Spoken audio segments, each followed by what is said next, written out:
A U.S. judge has ruled the Trump administration can deport Mahmoud Khalil, a Columbia University graduate detained last month over his role in pro-Palestinian protests. The immigration court's ruling does not mean Mr. Khalil would be immediately removed from the country. The judge gave his lawyers until 23 April to appeal against the order. The activist has been held at a Louisiana detention center since 8 March, when immigration officers told him he was being deported for taking part in protests against the war in Gaza. The 30-year-old was a prominent voice at Columbia University's protests against the war in Gaza last year. The Trump administration has cited a 1952 law that empowers the government to order someone deported if their presence in the country could pose unfavorable consequences for American foreign policy. The judge said the Trump administration was allowed to move forward with its effort to deport Mr. Khalil because the argument that he poses adverse foreign policy consequences for the U.S.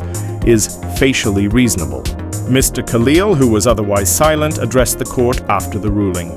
"I would like to quote what you said last time, that there's nothing that's more important to this court than due process rights and fundamental fairness," Mr. Khalil said in court. "Clearly, what we witnessed today, neither of these principles were present today or in this whole process," he said.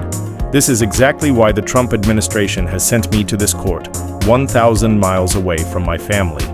The American Civil Liberties Union, ACLU, described the decision as pre-written.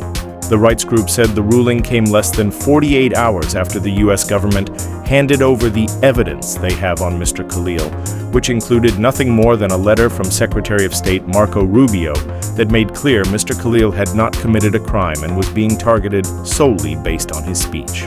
The government, particularly Rubio, has claimed its efforts to deport Mr. Khalil were also to protect Jewish students from harassment and violence in the United States, even if his activities were otherwise lawful.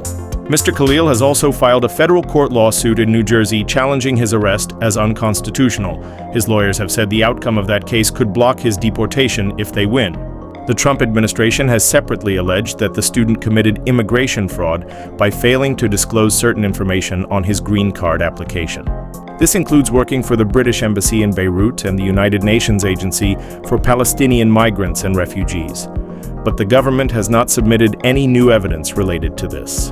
Mr. Khalil's wife, Noor Abdallah, is currently in her 9th month of pregnancy due to give birth to their first child, likely without her husband by her side. The BBC has contacted the White House and Justice Department for comment on Friday's ruling. Source BBC, likes and subscribe.